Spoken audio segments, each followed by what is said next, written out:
T-72 tanks speed toward Kyiv. Russian troops fire on resistance fighters and civilians alike. Special forces drop behind Ukrainian lines. In the early days of the war between Russia and Ukraine, it looked like Russia was going to win.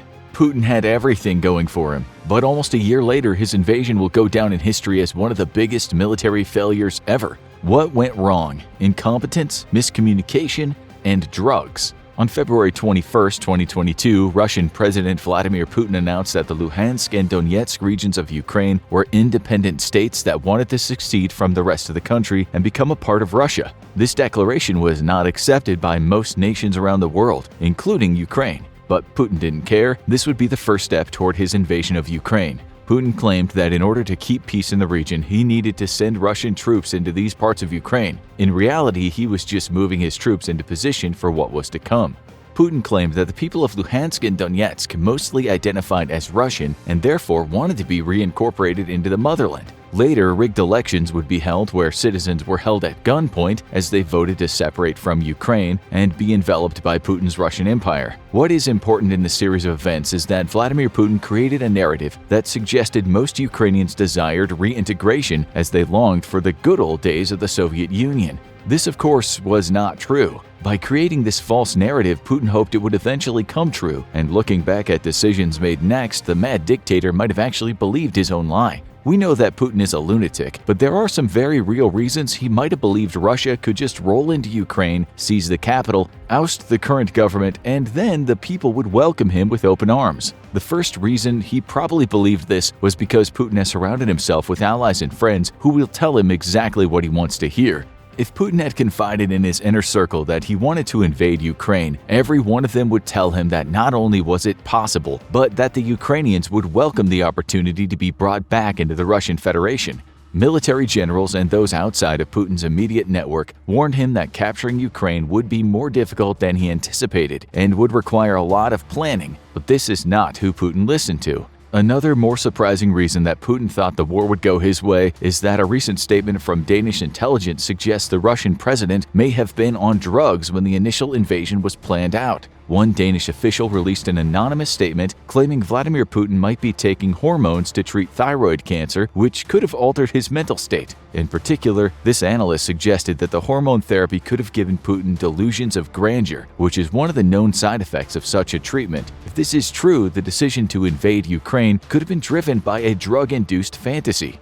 That being said, the past actions of Vladimir Putin indicate he wouldn't need to be on drugs to invade a neighbor. The dictator likely wanted to incorporate Ukraine into Russian borders to expand his power and build on his vision of a new Russian empire. However, if Putin was on drugs, it probably didn't help. On paper, the Russian military is massive and has some of the most advanced weapons in the world. And although some of this is true, being powerful on paper is not the same as being powerful in real life. If we were just going by statistics, Russia would have crushed Ukrainian forces in the early days of the war, and during the initial attack, it looked like that was what was going to happen.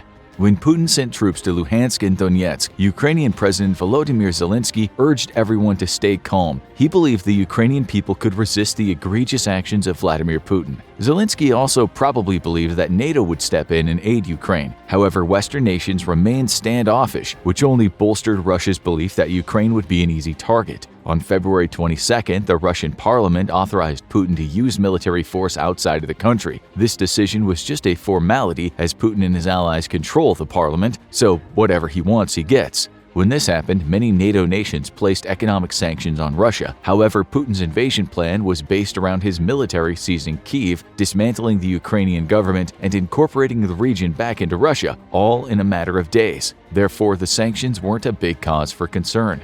On February 24th, the invasion began. President Zelensky ordered a general mobilization of the Ukrainian people, urging any citizen willing to fight for their country to come forward. Contrary to what Vladimir Putin believed about the Ukrainian people, most of the population was willing to fight for their independence. When the invasion started, the Ukrainian people took up arms, joined the military, and began resisting the Russian onslaught flooding across their borders. However, over the next few days, it seemed that Russia would quickly win the war, and all hope would be lost. Russia had more troops, vehicles, aircraft, and missiles than Ukraine could ever hope to amass. The Ukrainians were outmanned, outgunned, and it seemed like they would be receiving little to no support from NATO. It was these factors that almost led to their defeat in the initial days of the invasion. But as we know now, Ukraine would not give up without a fight, and against all odds, they would accomplish several objectives that would keep Russia from winning the war in the early days of the invasion.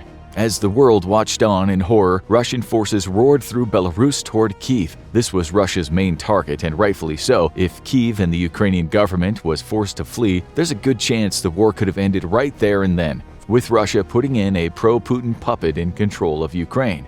This is why things looked grim as Russian soldiers moved closer and closer to Kyiv. At the same time, Russian forces were also pushing into southern Ukraine through Crimea, which it had annexed in 2014, and from across the Russian border to the southeast. The initial success of these forces was not nearly as vital as the battles in the north. The only way that Russia would quickly win this war was through the dismantling of the Ukrainian government via the capture of Kyiv. Putin's initial plan may have included his southern forces eventually meeting up with the Russian forces in the north, but they never got that far. Although, unless the southern battalions were able to plow through the middle of Ukraine, this would have taken too long.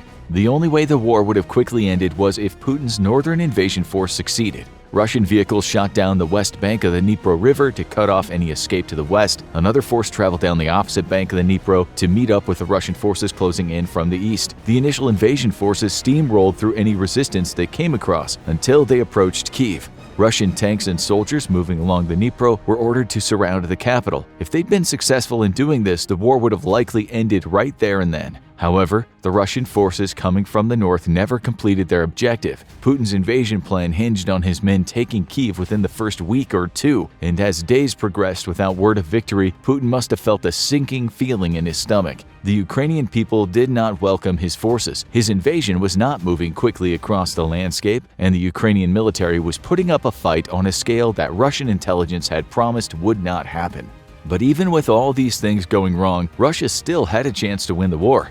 During the initial attack, Russia still had a massive amount of tanks and artillery that were making their way toward Kyiv. The mechanized ground assault was supposed to be complemented by paratroopers dropping into the capital to wreak havoc from within. However, like many of the defeats Russia suffered during the war, the failure to capture Kyiv was partially the fault of miscommunication and incompetence. Communication between the different ground units broke down, not because of technical difficulties, but because of how the Russian military is set up.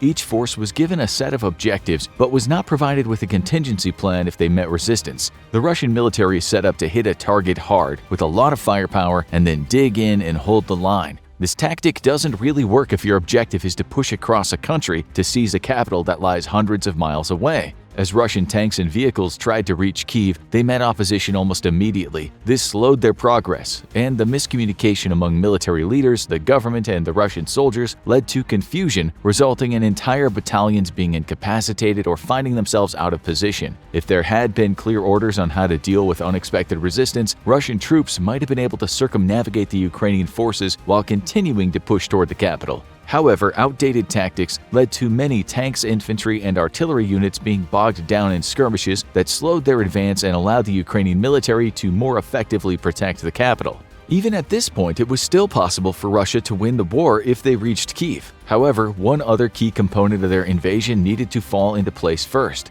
The Russian military was not designed to stray too far from supply lines. The machinery and tactics it uses require constant resupplying, which is why railroads and supply chains feature prominently in Russian war tactics. If Putin's forces had been able to secure supply routes leading from Russia to Kyiv, it's possible that Russian artillery and tanks could have bombarded the city, while soldiers infiltrated deeper into the capital to force Ukraine to surrender. In order to do this, they needed to take two major airfields, Anatov Airport and Vasilkiv Air Base, both of which were just outside of Kyiv. When Russian forces attacked the two airfields, they were greeted by heavy resistance. This slowed their advance even more than it already had. When Kyiv wasn't taken within the first 2 weeks of the invasion, Putin must have known he was in trouble. However, it didn't seem to matter enough for him to change tactics. The way Russia almost won the war was by having a much larger military reaching the outskirts of Kyiv to the north, while also being able to resupply this rapidly advancing force. By all accounts, Russian troops and armor should have been able to push all the way into Kyiv and seize the capital if the invasion had been planned correctly.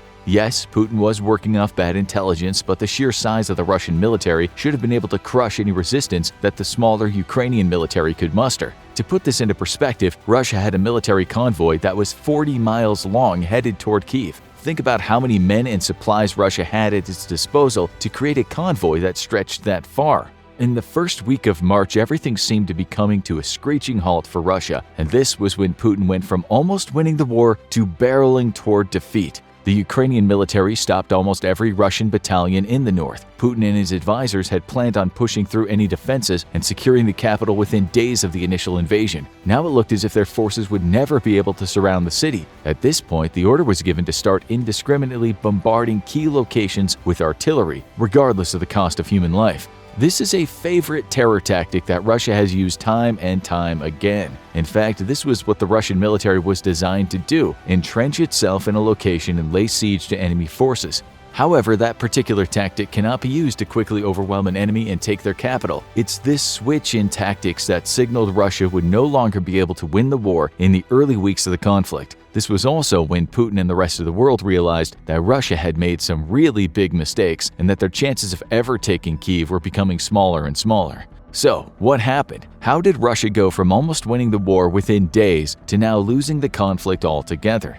A lot of mistakes were made by Putin and the Russian military throughout the war, but we're going to focus on some key blunders that specifically prevented Russia from taking Kyiv and claiming victory in the early days of the invasion. As mentioned before, Putin was given bad intel about the happiness of Ukrainians and their willingness to put up a fight. This faulty information can be traced back to the FSB. The FSB is Russia's intelligence agency. Documents that were leaked to British intelligence suggested that Putin had been planning an invasion of Ukraine for some time. Leading up to the war, FSB agents were tasked with collecting data on the general attitude of the Ukrainian people. They reported that the general public was unhappy with the current leadership in Ukraine and pessimistic about the direction in which the country was going. This intel was wrong, but it led Putin to believe that the Ukrainian people wouldn't resist his forces, which almost certainly played a role in his decision to invade Ukraine when he did. In reality, the Ukrainian people were overall okay with the country's direction and the government. Not knowing this, Putin expected his forces to reach Kyiv in 48 hours and capture the capital not too long after that. In fact, winning the war hinged on this happening, which wasn't a problem when Putin believed he could just roll right into Kyiv and take over the capital. This isn't the best mindset to have when going to war, as a leader should be prepared for the unexpected, but Putin had ideas of grandeur and thought nothing could stand in his way.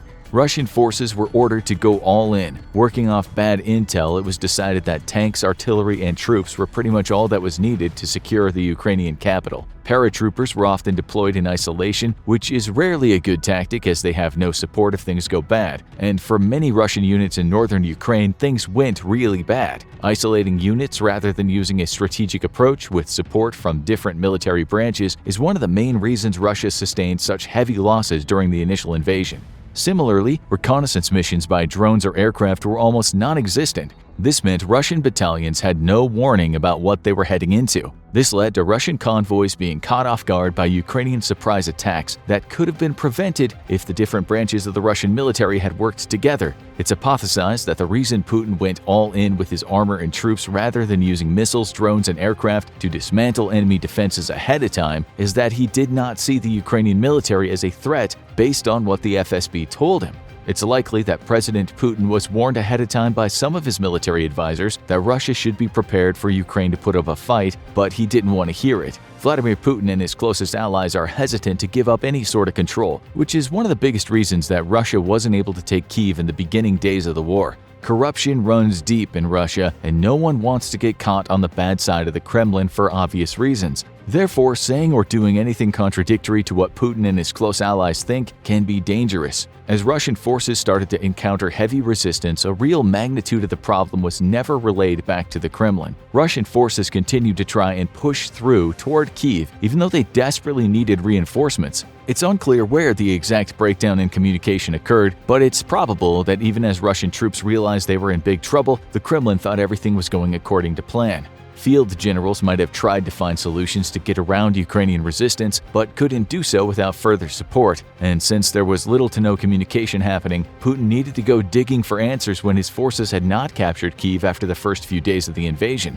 Russian troops were probably crying for help, which never reached the Kremlin as military leaders tried to salvage the situation. Without the proper info, Russian tactics were never changed, and extra support was never sent to the troops taking heavy casualties on the front lines. By the time Putin realized how bad things were, it was too late. He needed to spin the situation to make it look like everything was going according to plan. When Russia started to pivot toward providing the ground forces with more support, they found that the Ukrainian military could still defend their skies, as certain air defense locations were overlooked in the initial invasion plan. When this didn't work, Putin tried to send more supplies to his forces, which were intercepted or destroyed by Ukrainian forces. It was this lack of communication that was a key factor that led to Russian troops failing to secure Kyiv. If military leaders and the Kremlin were aware of the heavy resistance that Ukraine was putting up from the onset, they might have adjusted their tactics sooner, which would have reduced the number of troops, tanks, and artillery lost in the early days of the war. After word finally reached Putin that things were not going according to plan, objectives changed a bit.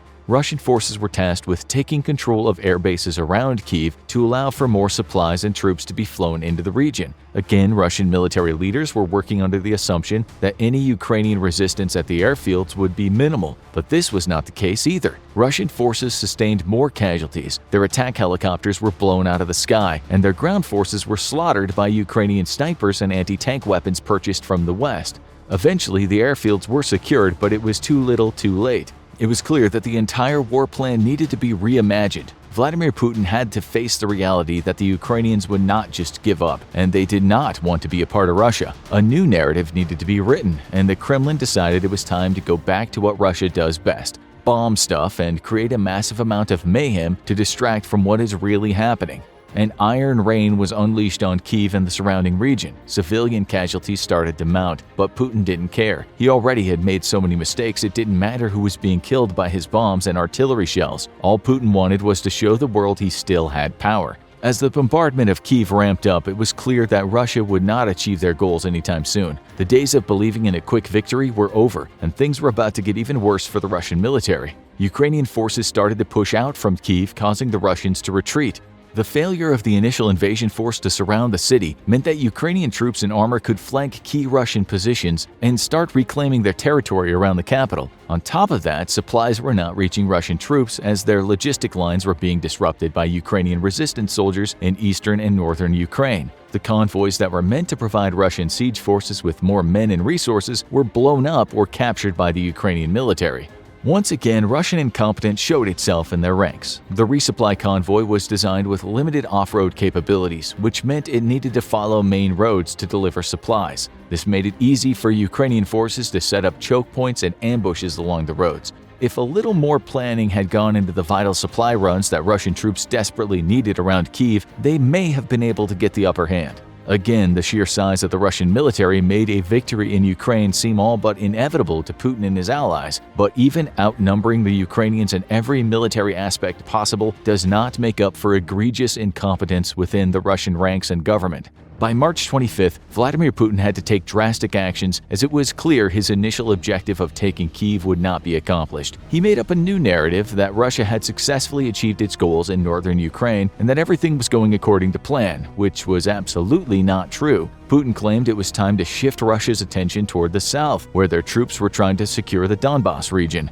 Really, this was just a ploy to draw attention away from the failure in the north. Months after the Russian military was supposed to be victorious in taking Kyiv and ending the war, Ukraine reclaimed almost all of the territory Russia had initially taken in the north. What it all comes down to is that almost winning a war is not the same as actually winning a war. Putin has shifted his tactics further in recent months by literally digging trenches for his troops in the Kherson Oblast to hide in if Ukraine launches an offensive in the region. His main objective now appears to be holding on to Russian-controlled regions in the south at all costs, the most important of which is Crimea. Vladimir Putin was sure that Russia would win the war in Ukraine within days by capturing Kyiv. Then he was sure that Russia would be victorious by laying siege to cities around the country. Now he appears to be sure that Russia can hold southern Ukraine long enough for conscripts, supplies, and reinforcements to reach his forces before a Ukrainian offensive can break his lines. At the beginning of the war, Putin was close to winning. With every day that passes, Putin is coming closer and closer to losing. Now watch Ukraine's plans to win the war, or check out why are Russian tanks failing in Ukraine.